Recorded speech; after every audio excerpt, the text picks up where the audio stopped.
It's that time of the year again. Christmas has come and soon a new year will dawn in front of our eyes. A new year which I hope is better than this past one at least.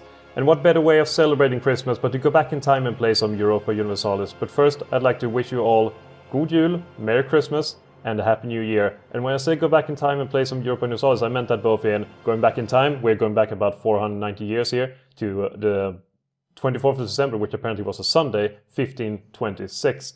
And also going back in time in playing Europa Universalis 3 of all things, which has a number of years on it right now and it feels very, very dated compared to EU4. But it has its charm. It has its charm. If you haven't played Europa Universalis 3, I would suggest, if you have it in your inventory, or if you bought it for some reason before, or maybe you haven't even played it in the past, but haven't done so in many years, I suggest go back and give it a shot. It has some things that EU4 lacks. I mean, let's look at Europe here. Europe, EU4 has some clusterfuck borders at times, border gore, but it has nothing on EU3 when it comes to border gore. Just like in Lithuania, Poland, Ukraine, and goddamn England here that has taken up most of Sweden for some reason, and also Burgundy, which is everywhere, and things are just out of control. Things are out of control. I've been playing in Milan on this save file. If you've ever watched any of the update videos that I've done sporadically throughout the year or so, I have had a save or EU3 in the background, and it has been this save playing as Milan, and to great success so far at least. And really the only goal for this video, except for being just a chill piece of playing some games and talk about a few things, and is the only goal we have is to form Italy, and we can already do so. Sort of. We have all the provinces that is needed. All we need to do now is hold Firenze until 1572, so for about 46 more years or so, and then we can form Italy. And that's pretty much the only goal for this video. Beyond that, it's just, having some fun on the Christmas Eve. I don't know about in your country, so let's put it this way. Please leave a comment in the description below on what you do in your country during Christmas, because every country is a bit different. They have their own little quirks. I know that, for example, in Iceland they have the Yule lads.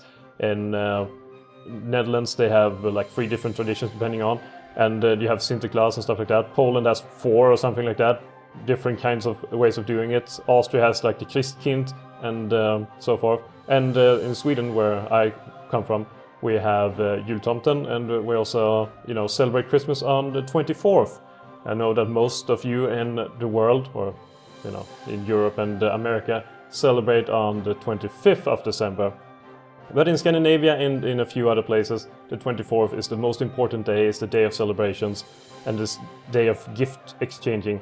So please describe, what you do on Christmas in your country, in your culture, in your area perhaps.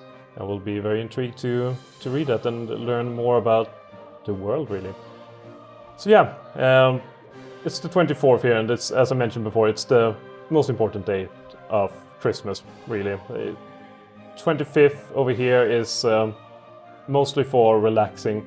You don't really do anything. You kind of just spend the day absolutely doing nothing. You do whatever the hell you want on the 25th, pretty much. And about this time of recording, most people in Sweden will be watching Donald Duck, which is a bit of a quirky tradition of ours. Every Christmas Eve on 3 p.m. or 1500, whichever, if you use the 12-hour clock or the 24-hour clock, the Donald Duck will be airing on national Swedish television, and all the kids will sit there and watch it.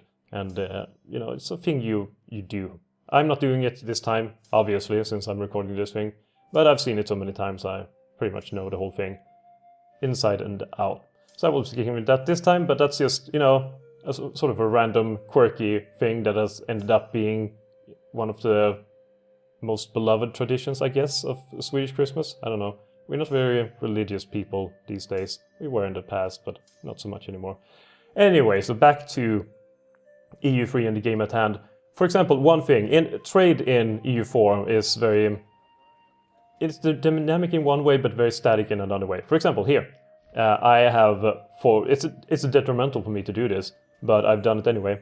I created a new trade center in Rome that completely cannibalizes on this other trade node I have in my in my area in Venezia.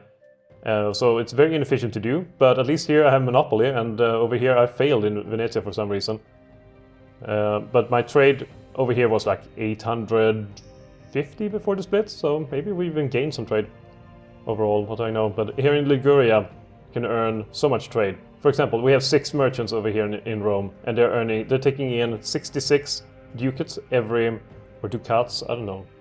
I've been watching a bunch of Star Trek Deep Space Nine, so I want to say gold ducats for these, but I'm not sure if that's correct or not. But these 6 merchants are taking in 66 every year. And these 2 merchants here take in 72, so this is a far richer, more prosperous trade node over here in Liguria. And some other things that are widely different is the way technology works, for example. Here you invest money over time and then you advance through, so you don't have monarch points at all. What you have are these, in EU4 you also have like a missionary that you can send out at one province at a time. Here you have 5 missionaries that you can send out, and you will have a percentage chance of converting every year. So yeah, there's a bit, a lot of things that are different. Here you also have added in the last expansion to EU3 are magistrates, which is needed for most provincial decisions, and also for buildings. For example, if I want to make a constable here, I will need 1 magistrate. Before, in the previous ones, you only needed money, so you can spam all kinds of buildings. You also don't have any building slots, so you can technically upgrade every single building, presuming you have the technology for it. So that's a thing you can do. And that works out pretty well as well.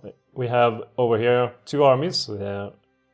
This one is currently under Ottaviano Sfondrati. That's a pretty strange name, honestly. And I'm not sure about the composition at all in EU3, since it was so long since I played it. But some artillery, some cavalry, but mostly infantry, the standard fare. And yeah, the army management at least is pretty much the same. There's not much difference here. You can consolidate regiments, you can split them off into different armies, and everything like that. There's you will still have the split in half option and everything. So overall, I mean, this game, it looks very dated on the graphics. I'm well aware of that, even though I do like the almost sort of paper quality to the map. It looks like you're playing on an actual map. If you see these things here, it looks like it's been folded and everything like that.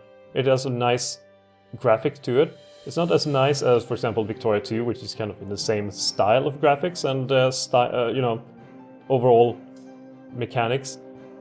But yeah, it's still, when you get into it after a while, it is very easy to pick up and play. I would say if you played EU4, you can probably get into this in just a short time of adjustment. I don't think it would be too much at all. Though if you do, I would advise you to remove inflation. So the way inflation works in this game is that if you have your treasury here, if you can look over here. I have currently to 19.5 ducats every month that will go into my treasury. And that will be basically my income overall. And from that, I would get 0.21 inflation from minting. So how it works in EU3, if you want to play with inflation on, is that you want to lose money every turn, and you want to have as little as possible going into your treasury. And you might wonder, then how will you ever make money? How will you have money to purchase troops and stuff like that? Well, you have 2 different incomes in EU3. One is the monthly income, which is currently earning some from that still. And then you have an end of the year income, and that's where you get most of the money from. So optimally, you will lose money every month, and then you will make up for it by basically at the end of the year. It's sort of how it works. I've heard anyway that the reason it's called Black Friday in the United States and now spreading across most of Europe is because most of the year the businesses are losing money. And on Black Friday and then going forward with Christmas celebrations and everything, that's when they earn up all the money. That's kind of the yearly income. And then they have, negative monthly income until the next Black Friday. At least that's how I've had it described to me. So could be completely wrong, could also be very, very right.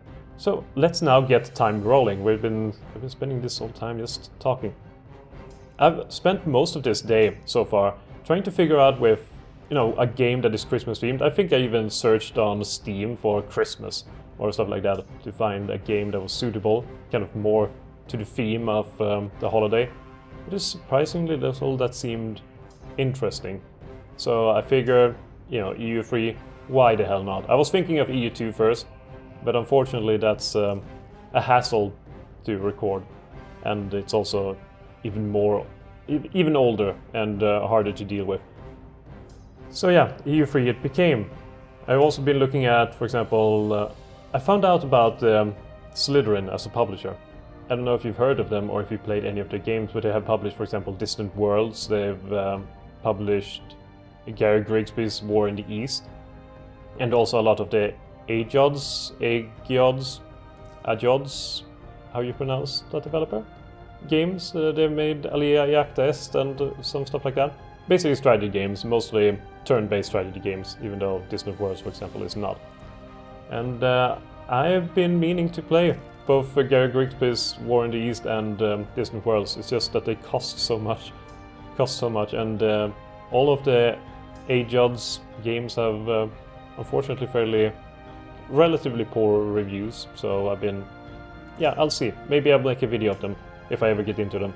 But mostly, from what I've seen, turn-based games, and I'm not a big turn-based kind of gamer. For example, Civilization doesn't appeal to me at all due to the turn-based nature of it. And Total War, for example, does intrigue me with the whole, tactical battle thing. But every Total War game, I always get a bit bored after. Like, take for example Total War Warhammer. I played that game for, I think it was 20 hours or so. But after about 20 to 25 battles, I tend to get a bit bored of the battles and want to play only the good battles, the more important battles. So I auto-resolve a lot. And when I start auto-resolving, I don't really stop. Not even for the big battles. So I kind of just keep auto-resolving, and then I play on the Grand Campaign map, and then I realize after a while that the Grand Campaign map is not very good in Total War games, generally speaking. And I just wonder why I'm not just playing, for example, Victoria 2 or EU3 or 4 or Crusader Kings. And I just end up playing those games instead. So yeah, there's something about turn-based games that doesn't really appeal to me that much. I don't know why. Oh yeah, another game was Panzer Corps. That one, even though it's turn-based, I think I will buy and play. It does seem very interesting, running around with tanks and blowing things up. So yeah, that's rambling about various things that have nothing to do with what I'm doing right now or Christmas at all. But here we are already at the next December, so I think we're going to speed up. The problem for me in this game is that 4 in speed is relatively fast, but not really fast enough, while 5 is just, going on ultra speed. It's going extremely fast and you can't really do anything at all. Oh, and General died. When you recruit generals, you lose some army tradition from it, or do you? And you spend ducats instead of military power. And here we have Bonifacio del Carretto, and he will be leading Armata di Cremona. It will be beautiful. Speaking of Italy, kind of the main reason I decided to do this is also that in 3 days I will be heading for Italy for about 2 weeks. So that will be very exciting. And I've been trying to be moderate with the amount of videos and stuff that I'm uploading now. To spare some and save some for when I'm away.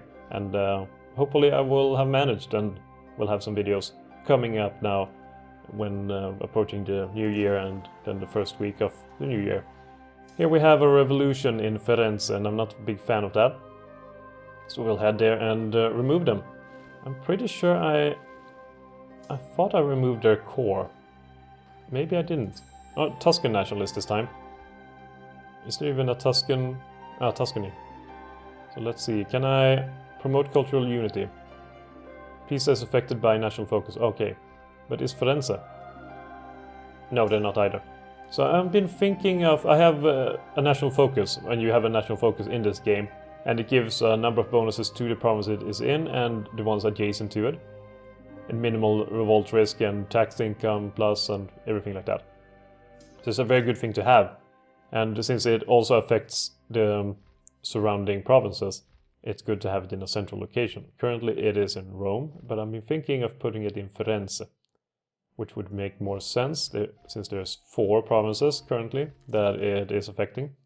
And I also have over here Modena and Mantua as vassals. So I've been thinking of annexing them as soon as possible. So I think I will move it to Firenze. It also allows you to do this provincial decision over here that will promote cultural unity. But we need to have nationalism lower than 1, which will take a while probably. But with this one here will be less revolts, and that's always nice. There's otherwise very little you can do about revolts in this game. Firenze I conquered in basically just 7 years ago. It was probably when I stopped playing the game last time. So it is having some nationalism here. Nationalism will last for quite a while. But then we can remove the core. So this decision here removes the core for Firenze, which is not existing at the moment, but it will make sure that, for example, if we get beaten up by France over here, or Burgundy or whatever, they can't demand that Firenze will be released. At least that's how I assume it means. But unfortunately, Tuscany, is it Tuscany that will lose core? Oh, it's Tuscany itself. Oh yeah, it's not called, my country is not called Firenze in this game. I've been playing a bit too much EU4. Funnily enough, EU4 has never been a big thing on the channel, even though I played it a hell of a lot. So I think next year, I think I will do some sort of series on EU4, since the only thing we've done is like old videos of against all odds and stuff like that. So EU4 seems like an obvious choice. So yeah, that will definitely happen. We have unlawful territory, and that's causing the main revolt risk to happen. And unlawful territory we will be having to deal with until we get our core. And since you can't manufacture cores as in EU4, you have to wait for 50 years since you conquered it for it to become a core. So it's quite a bit of wait. Quite a bit of wait. We have a fairly good fleet over here. Perhaps we should grab an admiral for it. One thing I do like about this game compared to EU4, and one of the things that annoys me the most with EU4, is the lack of like here you can recruit as many leaders as you want. It's never good. Oh, he died already. That was pretty fast. It's never good to recruit too many leaders since you're using up your army tradition, but you can do it. You can have multiple rulers, and you won't really get negative to anything from it. Here we can change sliders, which is one thing that Paradox said that they wanted to move away from when they designed, for example, Crusader Kings and EU4. And sliders here there's certain domestic policies that you have, and you have, for example, you can go either centralization or decentralization. If you go full or towards decentralization, you will have a negative to production efficiency, national tax modifier, but you will maximum war exhaustion. But as you can see here, there's very little reason to have a decentralized country. And currently we have a 0, so we're not getting anything or losing anything from this domestic policy. Here we have aristocracy, against plutocracy. Plutocracy is better if you want to be a merchant nation, since it gives bonuses to trade efficiency and, yearly merchants and merchant chance and stuff like that. But aristocracy is pretty good if you, especially early game when cavalry is pretty good, since it lowers cavalry cost, increases leadership, shock and stuff like that. And also yearly diplomat, which can be pretty good. But it's, since you can only change the domestic policy every, 5 years or something, or 10 years, it's not really worth investing in aristocracy, personally. Here we have serfdom versus free subjects. Free subjects give, tech cost. You reduce tech cost for pretty much everything. But infantry cost and galley cost and stuff like that will be more expensive. Vice versa for the serfdom thing. You also have innovative versus narrow-minded. Narrow-minded pretty good if you want to convert things. You get extra missionaries and, maximum war exhaustion is lowered and things like that. But technology cost is increased. Innovative, on the other hand, you get minuses to those other things, but you get increased or decreased technology costs, so that's pretty good as well.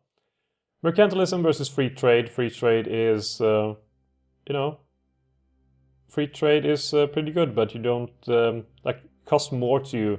You have a worse chance of competing in your national, like Rome, for example. It would be if I had full free trade, it would be harder for me to compete in my own land. While mercantilism is kind of the opposite.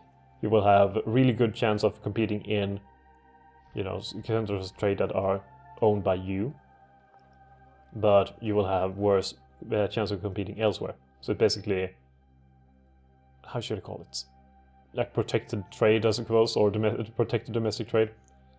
You have offensive versus defensive. Defensive, artillery cost, leader siege, fort defense, stuff like that. While offensive is, shock and morale for armies. Land versus naval kind of, explains itself, and so does quality versus quantity.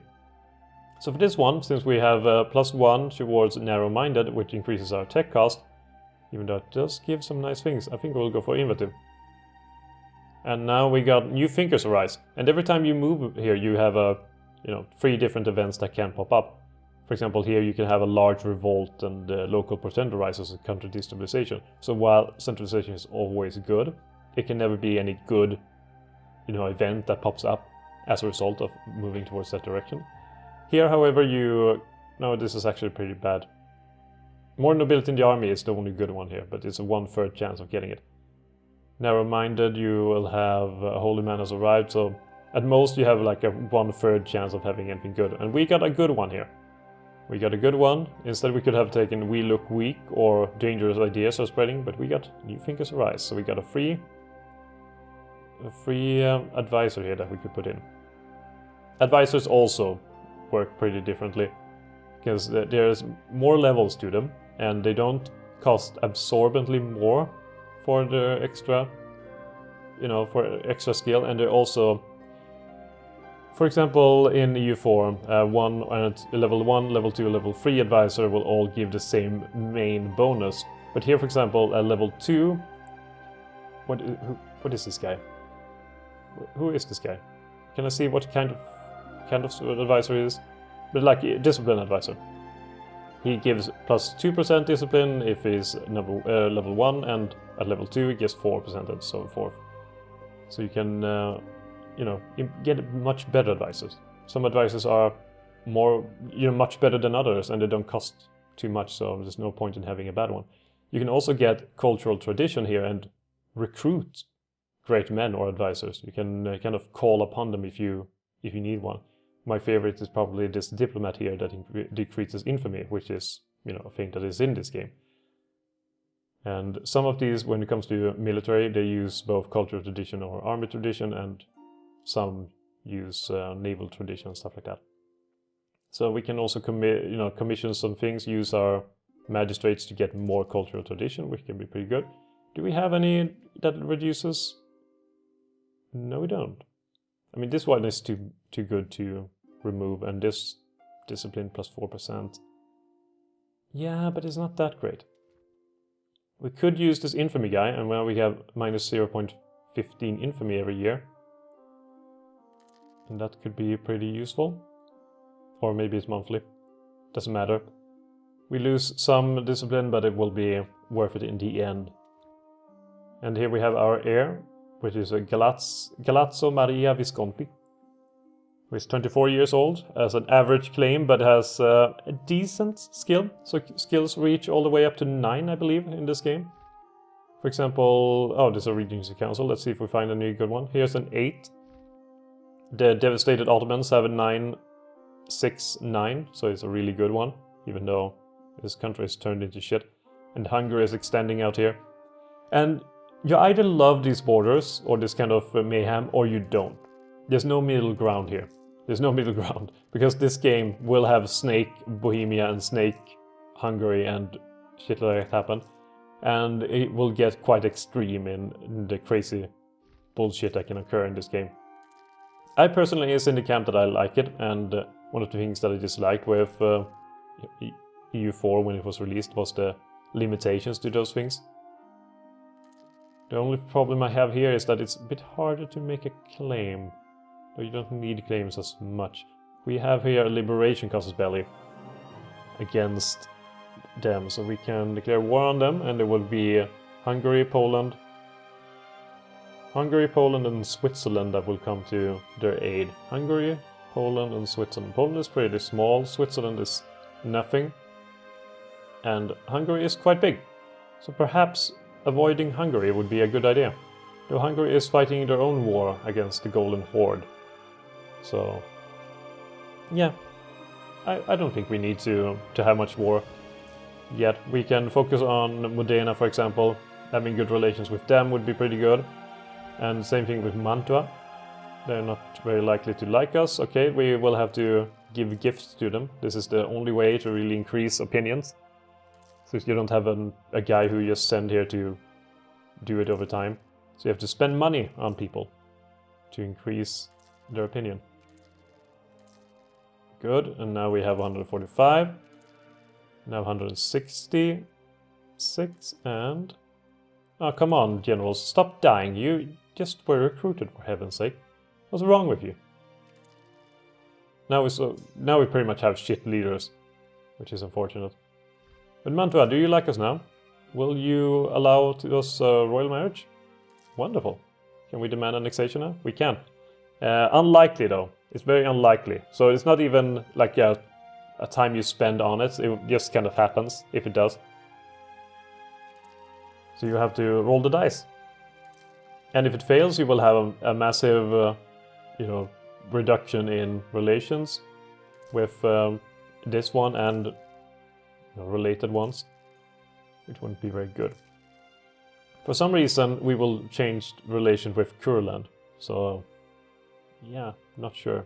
Not sure why they care, but it could be that they're technically part of the Holy Roman Empire, and so are we. And currently, it is the leader of. Who is the leader? Is it Burgundy? Oh, we have one that actually supports us, and we have an elector over here. He supports us. Our infamy is causing us issues, though. So, like, this one only rates us 84 points. This one hates us. Heretics will never be supported. Oh, I guess we're heretics for them. The Papal State hates us. I like that they're an elector. They like Burgundy for some reason.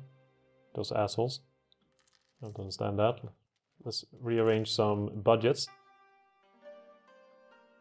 We could use some more on trade.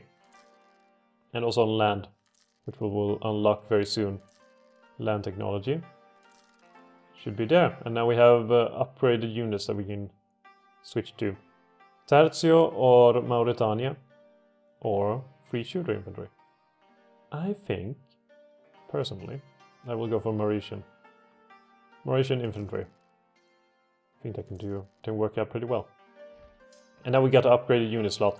Our units look just like in as in Tech 12, I believe it is, in EU4, where you get guns and stuff like that. So that's pretty cool. Armata di Roma. We just have to basically speed through the years until we reach the time to make Italy. And now, apparently, they are at war with each other, and this is an excellent opportunity to strike against them. Hungary is a defender of the Protestant faith. What is... What? Austria is Hungary? I mean, Austria is Protestant? Since when? Did this just happen? They're at war with each other. Why would they help out? Austria. Turning against your fellow ally. That's not the way to do it. Okay, since they're at war, they are probably not going to help each other. And we can make use of the opportunity to swallow a bit more of Switzerland, which would be pretty fun. So let's go for a war. And we have Galazio Maria Grimaldi di Busca over here. Oh yeah, and I forgot to lower and increase maintenance to save money, but we have enough money. We're earning a ton of money. It's no big deal. Alright.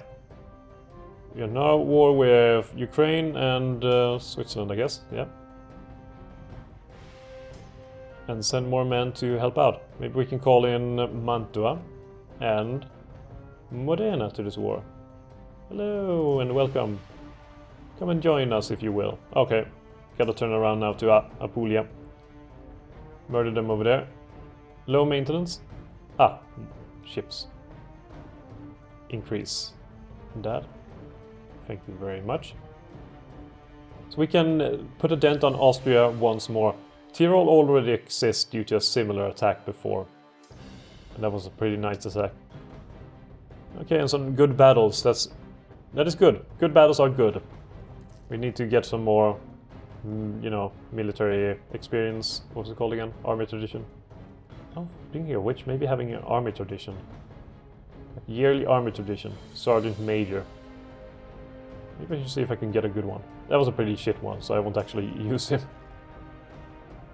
I think I need to have pretty much a lot of army tradition to begin with before I can go with it. If we're unlucky, they will take it before. Ah, we were lucky. There we are. Now we can turn around and go up here and deal with the damn Swiss people. The Swiss people are surprisingly resilient, so we go for Swiss, and sure. I like that they've lost Baron to Baden. That's pretty interesting. And we're getting way too many pop-ups. I don't care about discoveries. You don't need to pop that up for me. And discovered spy. Actually, when we gain a cast spell, it's pretty interesting. And now we have a new... God damn it. Over here, Switzerland wants to have peace. And I say no. We can turn them into a puppet, maybe. Or something along those lines. Oh, now they are coming. They're coming! The Austrians are coming. Maybe if I can scare them off. They're probably going to attack our friends, and that is not acceptable. They will reach there on 8th of March.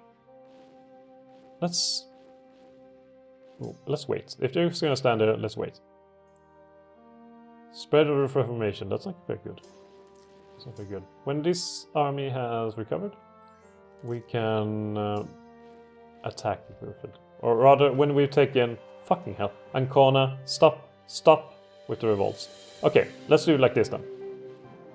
Let's go for an attack here. And together, murder them in Parma. Alright, then we detach the smaller one to deal with Ancona. And the other one can go to Treviso to deal with them over here. And they ran off onto Venezia, and we're gonna punish them for it by taking out our fleet, putting it in the bay or Gulf, and then try to win against them. After all, we do have a more advanced tech, and they had no chance of escape. Success. Success is nice to have. Already they've managed to take Swiss. Another revolt, and this time in Roma. What the hell? Stop with the revolts. I'm trying to be nice, boys. Bosnia wants to have peace, and that is fine by me. Don't even know why they're in the war. Jakob? Oh no. Now he decided to go die on us. Ukraine wants... Oh no. That's a joke proposal, Ukraine. Come back when you have something decent. Or by all means, don't come back at all. Okay. Maybe they will... Oh! He took the throne. Now we can have national decision of declare statute in restraints of appeals. And that one would be good in some ways, but would fuck over our relations with a lot of people. So no. We will not do that. Not at this time. Lombardy. Revolts. Well, that's good. It's good that they're defeating our enemy. What's not good is that there are a bit too many of them. Can we just take over Swiss before? Is that too much to ask? Oh no, they took over the revolt or the siege. That's just cruel. Come on, Calabria. We just got back from a revolt. Stop it. Stop it. Stop it. No more revolts, please. No more revolts. All I want is this siege to be done, and then we can go and defeat the Swiss. Hopefully, at least defeat the Swiss. I hope it's not too much to ask for. Okay, continue on. There we are. We defeated the Swiss. Fortunately, now we have to defeat the Austrians. The Austrians are pretty mad. Pretty mad. Okay, now they're willing to talk. So let's talk. Demand tribute. Wallis and Freiburg would be a decent thing. It would give us 8 infamy, which is fine. We can also get some money. Not too much. And then we can annul the treaties with Austria. That sounds wonderful. So we will send that proposal and we'll be very happy about that. The only problem is that we will have unlawful territory. And that will be pretty bad. We'll have quite a bit of it as well. That's fine. We will deal with it. But now we can bring this army back, hopefully not having too many revolts soon. Wallis and Freiburg has a decent chance of revolt after all. Milan will end vassalization. We will not. Okay, let's head into Cremona and to Brescia. And now they're heading for Lombardy for some reason. And we managed to defeat them. That one is the one event that I just got with either the stability or the inflation. It's always fun because since I play without inflation, there's no risk of taking the one with inflation. So it's a bit of that one explicitly is cheating. Oh no, we got excommunicated. But it's fine, guys. Now we can at least go for the declared statute in restraints of appeals. So it's fine. Don't worry. Come on, can we just take the visa? Wouldn't that be wonderful? It was, and we can now go and save Linz. Wait, who was in allied to what? Was it Pomerania that they allied with? Looks that way. Pomerania, we will accept your white peace. Chanton and Steiermark. Can both knock out. Okay, let's go for Linz. Let's just try to take them out. What the hell? Now they're heading for Chanton. Oldenburg, Ukraine. Stop Ukraine, stop it. Steiermark is over. Now we can switch place on these two and... Oh, Portugal! Thank you, Portugal. You're a bro. I like you now. I will vote for you and... Oh, come on, excommunicate again? Or did we just lose... I think we lost it. Yeah, I think we're not excommunicated. It was just that we lost the results from it. Steiermark and Whack-a-Mole. Let's go to Vienna. France. Oh, France. Are you friends with me now? Did you... you removed your embargo on me? That's nice of you. Now you're just embargoing every neighbor you have except for me. And that's sweet of you. I appreciate that. Chanton. What are you doing? Chanton. There we are. And now we can go and help out in Graz. And Graz immediately got 1. And then we can go to Vienna. And we can lose out some prestige, but get some chances. What 5 options will happen? Oh, 1 of 5 options. Submission of the clergy. Centralization gain 1. Gain prestige. Oh, gain stability. Wow. Gain some infamy. Alright. The infamy cap is quite high. It's at 27. But it's not very good to have infamy, obviously. So, the more you can avoid it, the better. With that said, we won't really avoid it.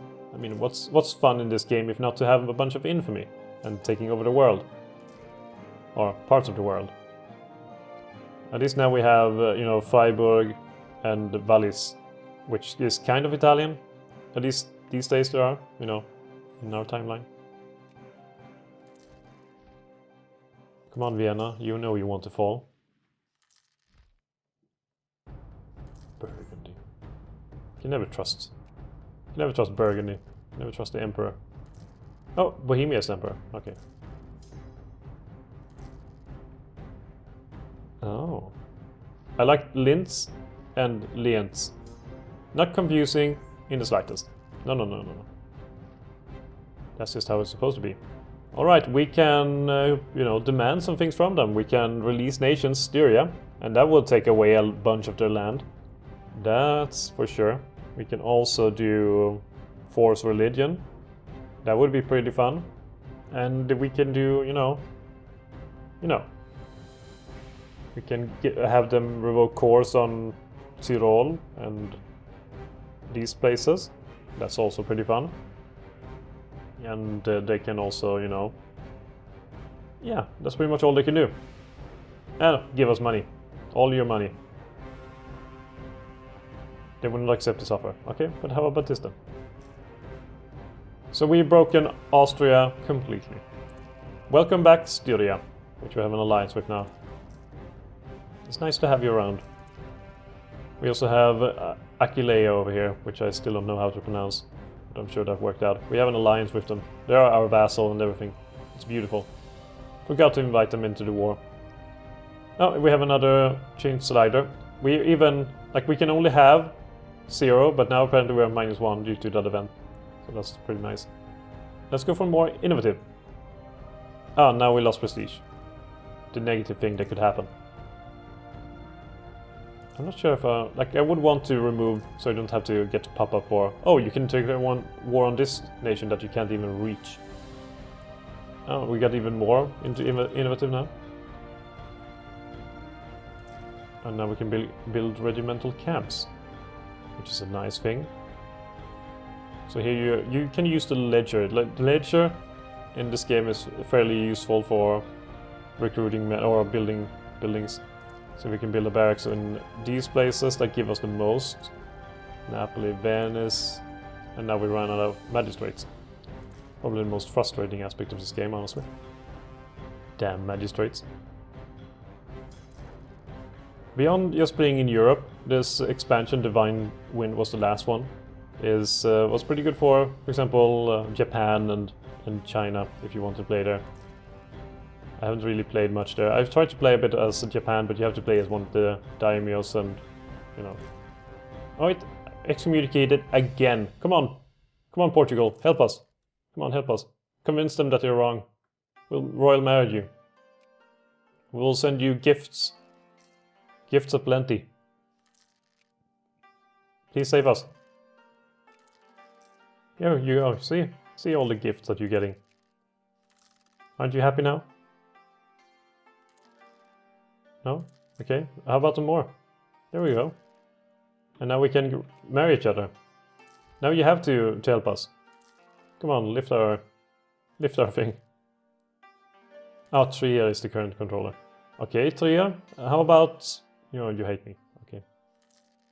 That's not very good. Who else hates us?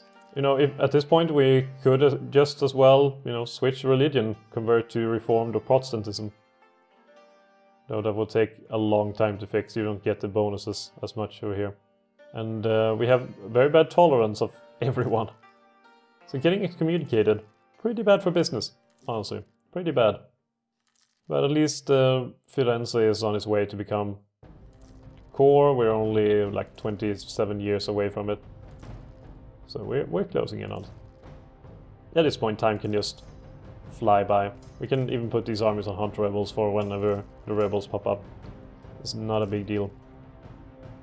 Maybe bring in the fleets. So yeah, now I remember why I didn't lower maintenance. Because revolutions can happen at any point.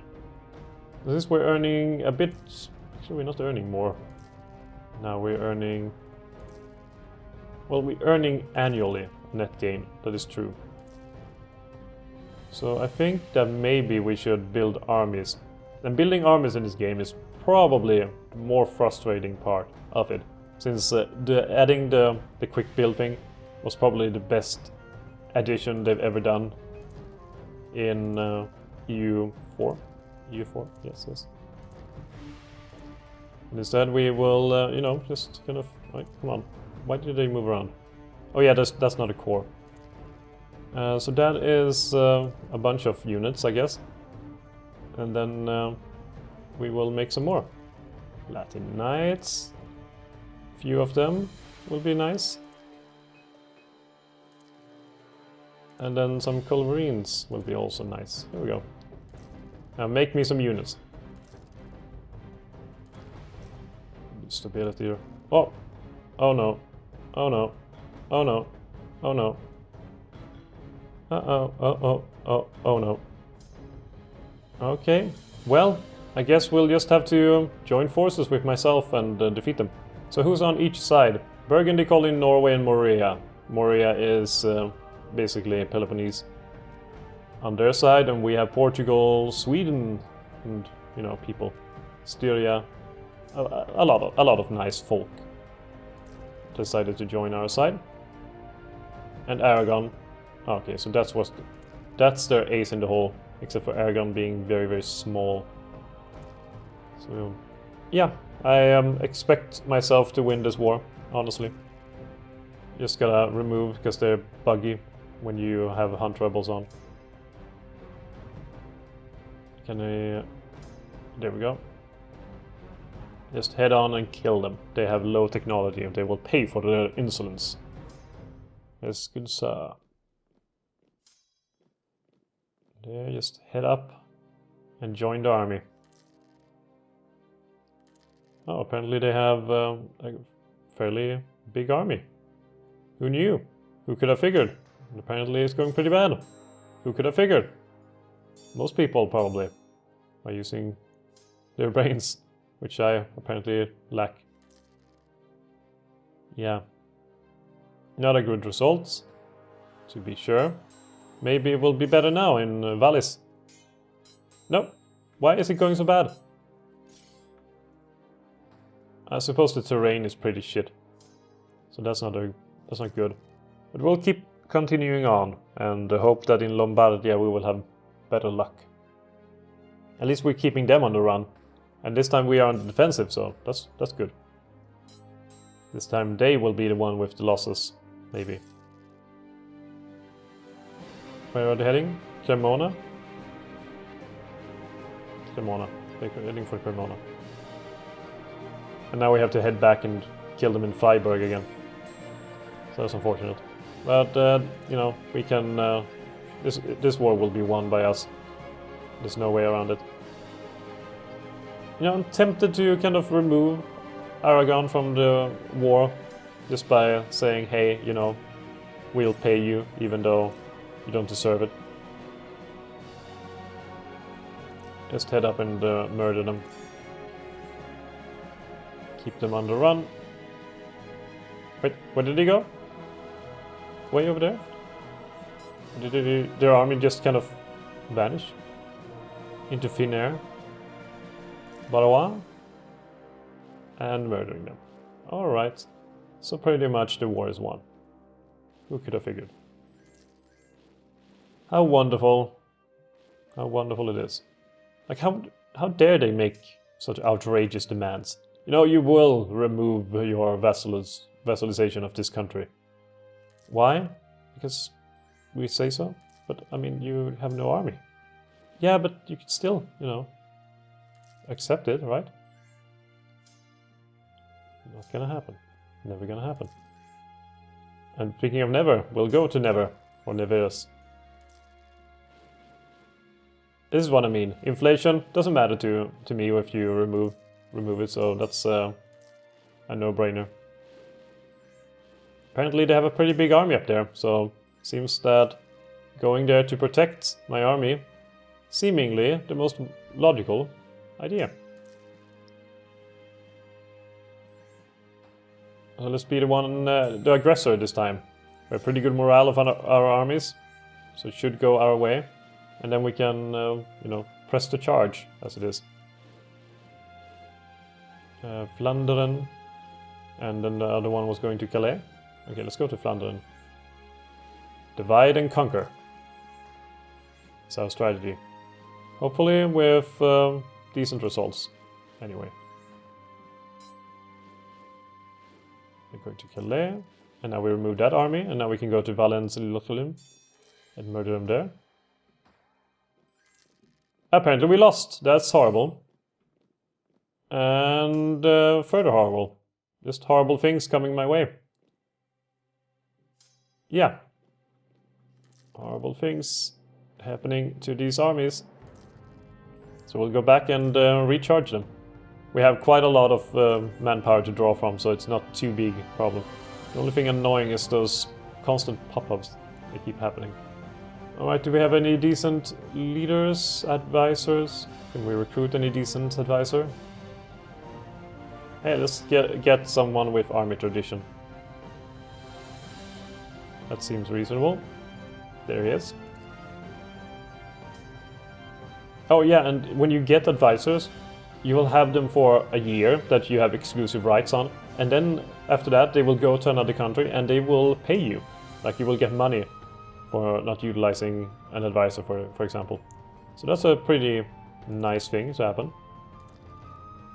Let's go for culverins, and there, so we have a third army ready to go soon enough. Most of their country is occupied. We can claim Franche-Comté. Is that part of the empire, I wonder? Probably not. Let's see if we have an empire map mode, which we probably have somewhere here. Imperial map mode. Franche-Comté is part of the empire, apparently. That's not good. But let's go for it anyway. We have unlawful imperial territory, so why not just have some more? Or rather, we can make them release something. Nevers, for example, Brabant could be useful to remove some of their territory. Bourbonnais, Galre, or maybe Orléans and Nevers. Both of them could be released. You could also release Bar. No, that's Bourbonnais. Bar could we release as well. So let's release these guys. And have the war be over with, so we don't have to fight it anymore. War is nasty business. Now we kind of balkanized Burgundy a bit. By putting, you know, that guy, you know, René Montpellier and Louis de Blue. There's people like that. Famous people. The Hofgerecht reform. The need for reform is dire. The Hofgerecht works fine. The Hofgerecht works fine. So Bohemia is trying to push through another reform. Probably going to make it. Most likely. Going to make it. But I hope not. Come on, how would you... they were successful. Fucking hell. This is the annoying part. So now we have to deal with a bunch more years of nationalism in that freaking place. And what is this? Wait, Corsica nationalist? What? What? So now Corsica considers Firenze to be one of their core provinces. That is amazing. Just utterly brilliant. Corsica of all places. Oh well, we better get to the time where we can make Italy happen. Which will still be in 1572. And that's... this country may be created from this province or appear as a new country as if a revolt grows strong enough. Interesting. And we got a free stability. So when you try to get stability here, you can just go into here and invest everything into stability. And that's a pretty nice, easy way to do it. So yeah, let's see at the Reformation, how the Reformation has been going. This is not the place for it, it is over here in fact. Heir falls ill. That's just sad. He's going to die, he always dies. And he's a good administrator, so oh, of course. Heirs never survive in this game. They never survive. Anyone who's ever had an heir in these games, you know, when they fall ill, they don't survive. It's not happening. I'm pretty impressed that most of the Holy Roman Empire is Catholic. And instead Hungary over here is the main Protestant powerhouse. So that's an interesting turn of events. You know, if I get a good advisor, I will get him. But right now I'll just wait.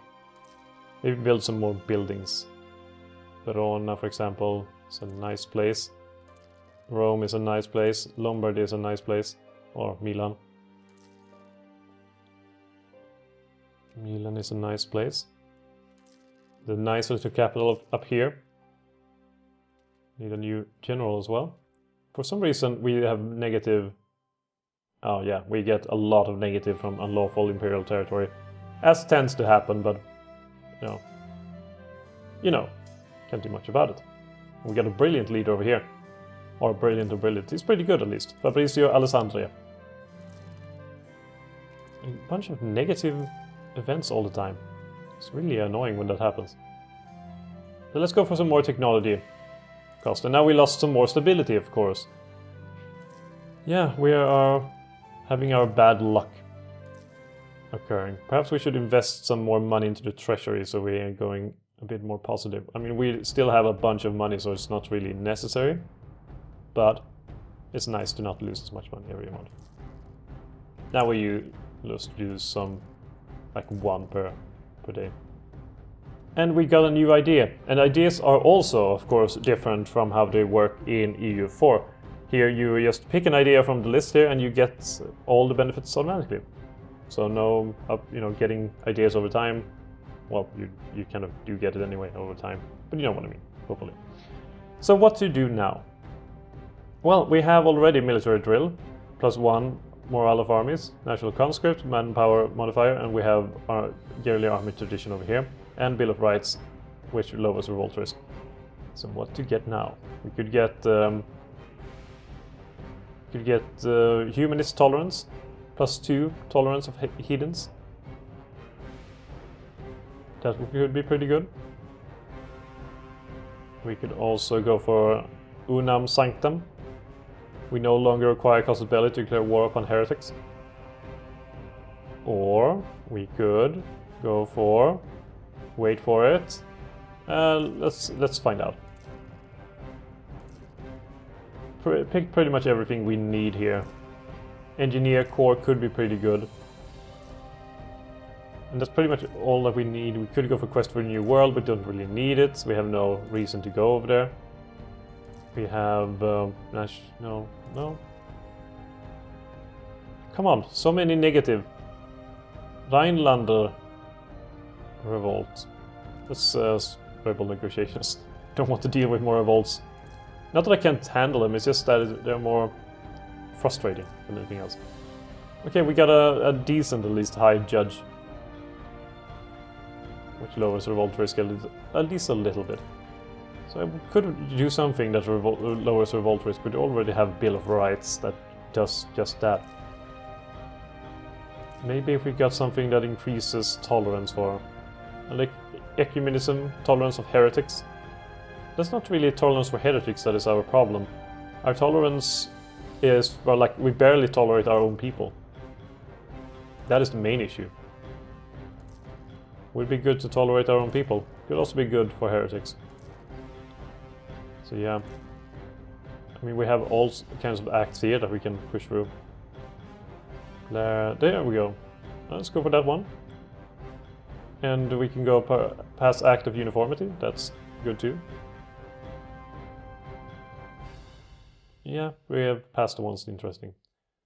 Alright, so what to pick? What to pick? Engineer Corps could probably be the one to go for. We already have enough money, we're swimming in money. We're pretty much Scrooge McDuck in that regard. We could put our money in a vault and just take a swim.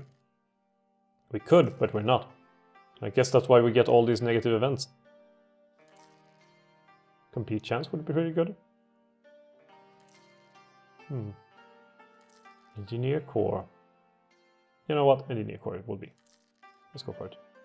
So there we go. Now we have much better siege on most units. Which will be useful, helpful. Pretty good at least. Pretty decent. We can go for upgrading some buildings over here. Venezia, Palermo, Treviso, Brescia. Wonderful. Wonderful. And beautiful. I like this Milan. It is a beautiful thing. And I mean, for some reason, making Italy in EU4 is not as satisfying as it is here. For some reason. Like, okay, I'm going to reveal one idea I have for EU4 that I want to do in the near future. It is basically Immortal Pope. I have tried to mod in that the starting Pope in the Papal States is immortal, has the trait Immortal. So we can play as the Papal States and have the same Pope the whole time, who is only average in skill, so nothing, you know, like 666 or whatever the equivalent is in EU4. But instead it will be fairly average, like 333 or something. But it will be immortal. He has been gifted by God. He's gotten the gift of immortality from God himself, and been tasked to create the kingdom of God on Earth. Oh, God! Oh no! Oh no! Okay, I take it back. I don't like this game anymore. Look at Scandinavia! What is going on? We have Prussia owning this little strip over here. Then we have, you know, England, we have Portugal, we have Burgundy. And Norway is over here. And Norway's over here, and Finland, and... Yeah. It's disgusting. And apparently, what? Prestige or stability? Or money. Let's do some money then. See, all these negative events. Meanwhile, Hungary is extremely aggressive. And they're creating their own little snake up here. Like they are already still at a war over here with the Golden Horde and taking provinces. So they're going at it. And Portugal is having territories over here in Anatolia, as does pretty much everyone, it seems. Saruhan! Oh yeah, wait, does Aragon have that funny quest? Save the Catalan people. Oh, because Aragon can get 2 quests, which are, you know, basically references to Aragorn in Lord of the Rings. One of them is, if Saruhan exists, they will have, you know, something like destroy the Saruman, since it's, you know, Saruman, get it? And then there's a province in Ethiopia called Gondar, and they will have like reclaim Gondar, since it's so close to Gondor. It's you know, some fun stuff happening. Very fun stuff. So how many provinces have turned against our religion? Only these 2. The rest of it is pure Catholic. Pure Catholic. So if we want to convert these, how long would it take? Minus 12.5% every year. So we're pretty bad at converting. Oh, this one seems reasonable. Let's try that one. 3.6% chance a year. That's not the best ever, but it's also not the worst. And we are rapidly closing in on when we can finally make Italy happen. When Italy can become a thing that we have, a thing that we are. And then we will unfortunately have to switch out this color for another color.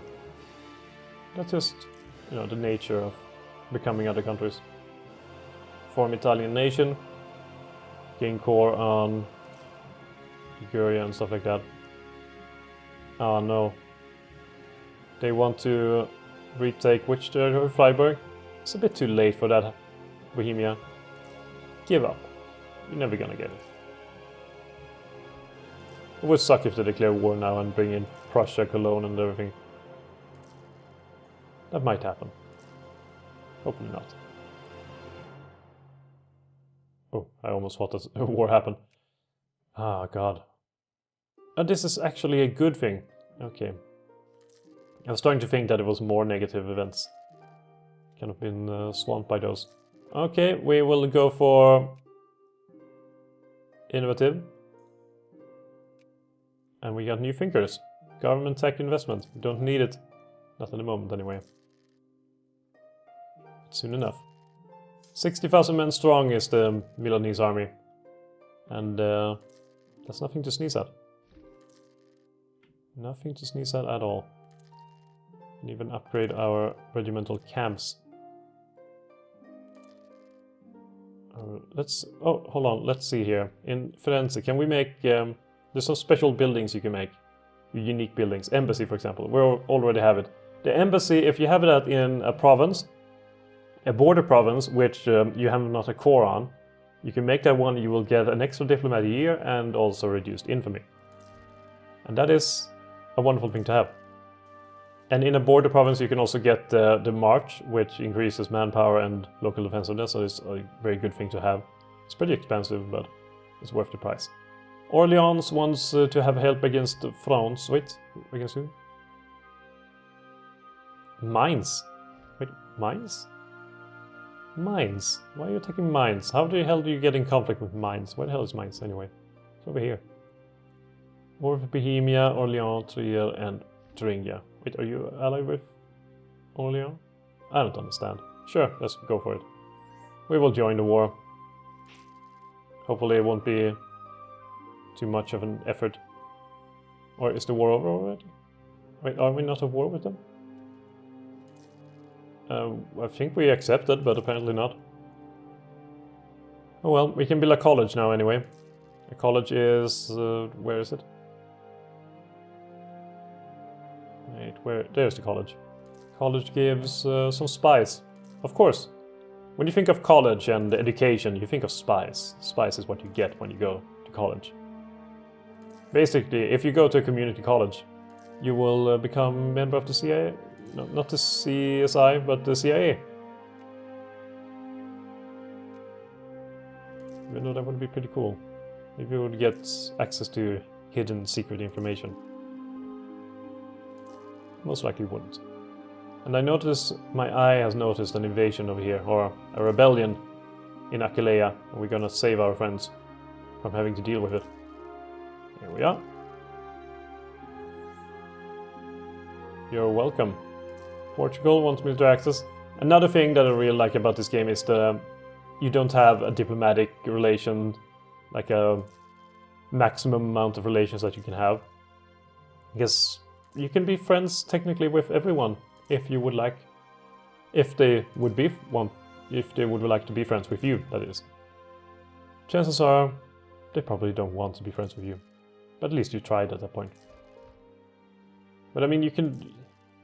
I don't remember why they added that whole cap on how many diplomatic relations. I guess it's to avoid, you know, stuff like Austria to have allies with all of the HRE, even though they kind of do already.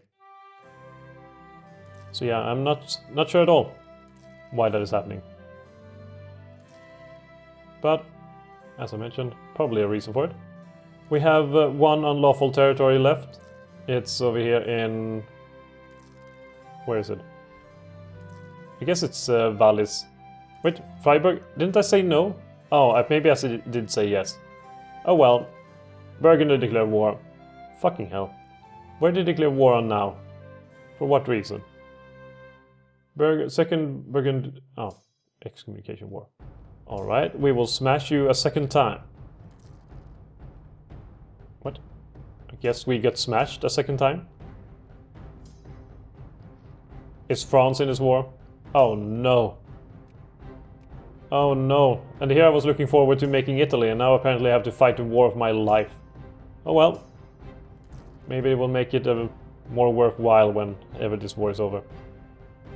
We have revolts possible in Savoy due to religion, so let's cancel that one so we don't have to deal with that shit. Okay, let's help out in PMO. Apparently all men go to PMO.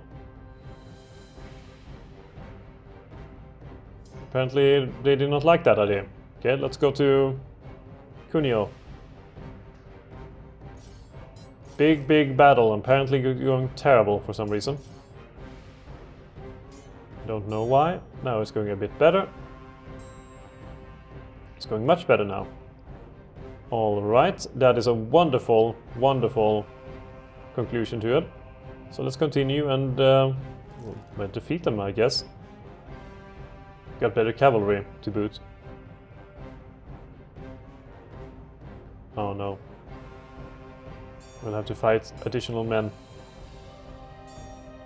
Okay. So we will win this battle and hopefully their morale will be smashed, and now they will return. They will split up. One to Lyonnais one to Languedoc, and one to Piedmont. Lyonnais, Languedoc. Let's go to Lyonnais. Bring the whole army so we don't have to split up and become weak. Okay, so we defeated one of their armies. So now we can go to Savoy and go to Piedmont and probably, hopefully, win against them. That is my hope anyway, and I'm betting on it. They're going back to Franche-Comté.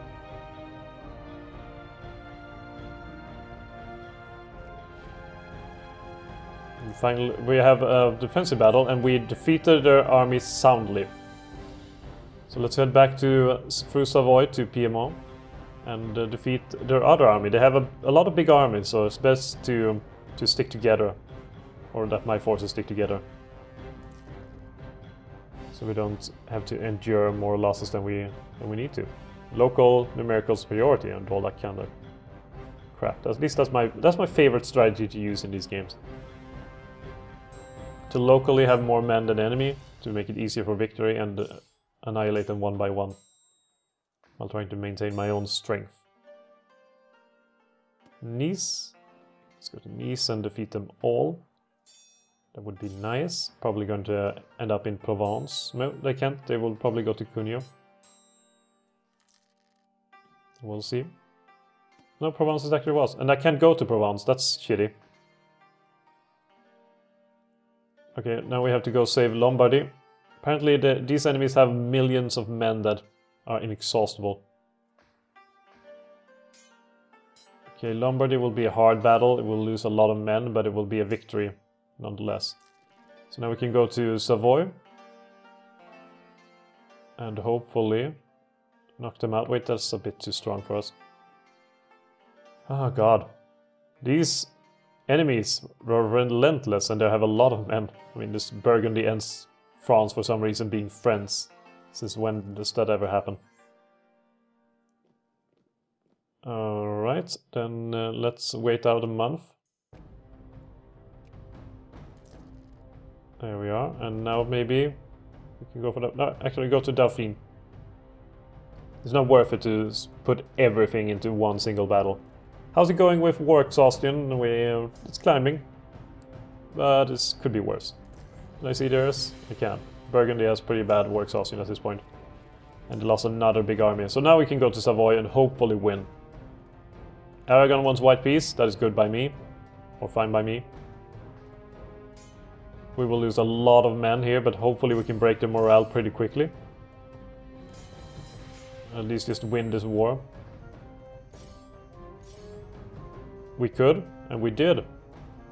Franche-Comté, we will go for the next. At least we separated their army, so we have bigger chance of a local superiority. There we are, and now we can actually have a decent battle that we will kill their men in. And they have gotten back up an army that is almost as big as ours. Except it wasn't. It was not enough. And we split that one up as well. So now we're in Bourgogne. When is war? Oh no. That's bad. That's really bad. Really, really, really bad. Losing that battle. Can we appease them in some way? You know, peace and, you know, crap like that. No one likes. Would you like a white peace? They would accept this offer. Well, white peace it is then. You can get back your Balkanized areas and I can just have peace. And, more to the point, form Italy. Italy! Yeah! We got a nice cool little flag over here. And yeah, we became green all of a sudden. It's not easy being green, I guess. No.